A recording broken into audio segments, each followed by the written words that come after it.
Cobra Starship and Leighton Meester, Good Girls Go Bad, 7:43 on Hot 101.9 right now. Joining us, Jim Forbes from Behind the Music. Jim, good morning, man.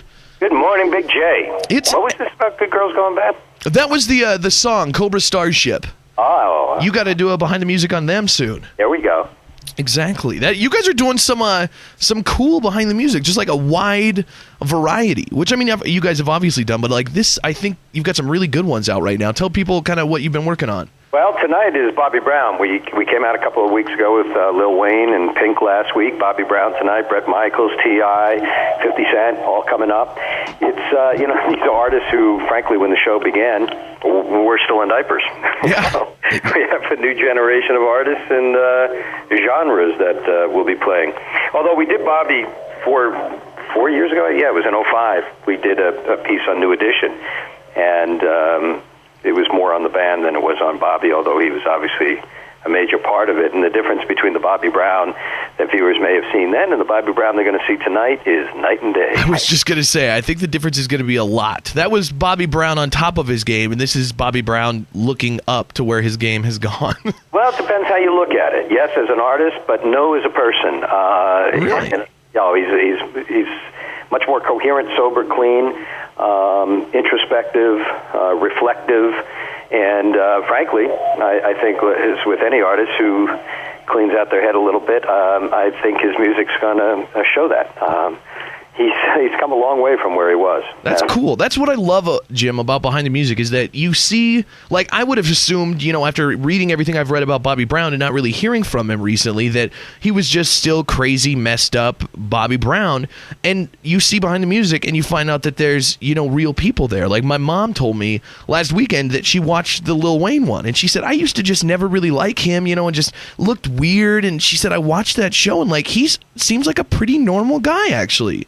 That's the theme of most reviews I've heard over the 12 years now since the show first started is just that. Went into it, didn't care about the artist, didn't care about the music, came away, and I care about the human being. And that's really what it's all about, is to give you an essence of who's the person behind the music. And not to be cliche, but we all come from somewhere, and our careers evolve somehow. And I think that's what's always been the most interesting thing about artists or sports stars or whomever, is hearing that story as to how they accomplish the dream that, frankly, all of us have, whether it's to be a rock star or a baseball player, what have you. There's only an elite few who crack it, and it's not always the most talented ones. There's a lot of... you obviously have to have talent to be known, but in this age, not necessarily, I guess, come to think of it.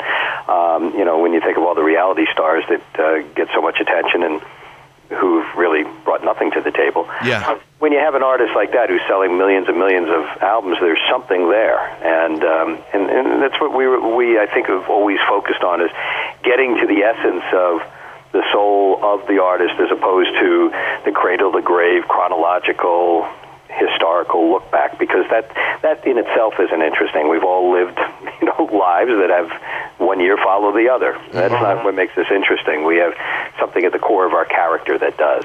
And it's very interesting to hear you say that about your mom and Lil Wayne, because I've heard that from a number of people since that episode aired. I guarantee you, after tonight, there's people who see this will have probably a very different perspective of Bobby Brown. That's especially cool. If they saw the first one or just read the headlines and not below it.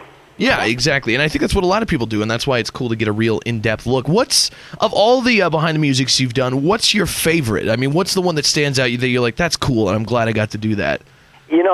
I wish I had a coined answer to that, because I'm asked that all the time, and I don't. It's the characters that were the most introspective and candid, and opened themselves up the most. And it goes from a Meatloaf to a Motley Crue, which everybody falls back on the Motley Crue episode, because the debauchery was so blatant and evident, but it was amazing to hear it come out of their mouths that everything you suspected was exactly what it is.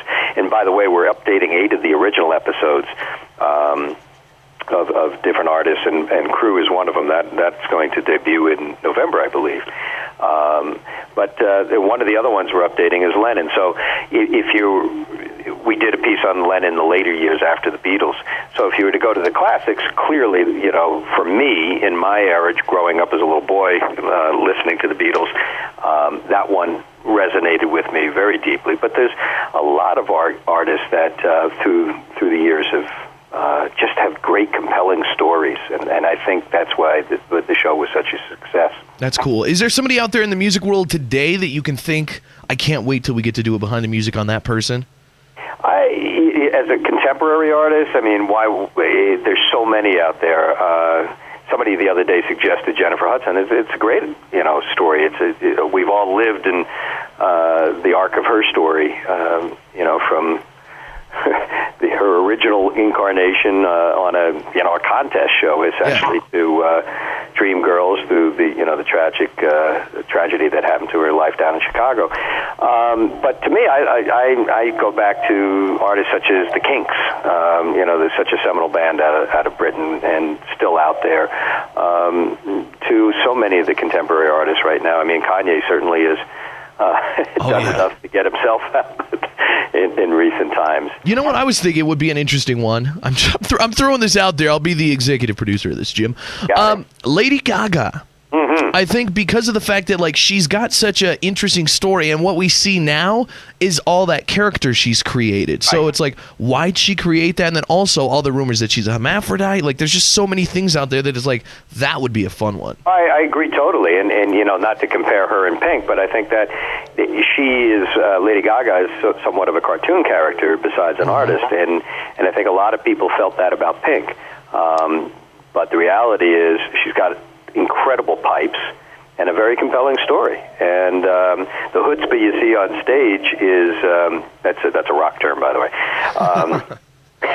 The chutzpah you see on stage is, there's a genesis of that as a little girl in the Philly area, and sneaking out of the house and going and performing in hip-hop clubs when she was 12, 13 years old, pretty much on her own. And that music came from a lot of pain that a lot of people suffer. Divorce in the family, feeling of abandonment, but not all of us have the talent to express it as she did and take it to the levels that she has. So I see a lot of synergy between a Lady Gaga and a Pink in that sense. Excellent, man. I can't wait to see the one tonight. Bobby Brown on Behind the Music tonight. Jim Forbes, thanks. You've been almost as interesting as Behind the Music itself, Jim. Thanks so much for being on the show today. Well, that's very kind of you to say so. Have a good one. You too. The Big J Show. Weekday mornings from 6 till 10 on Billings' #1 hit music station, Hot 101.9.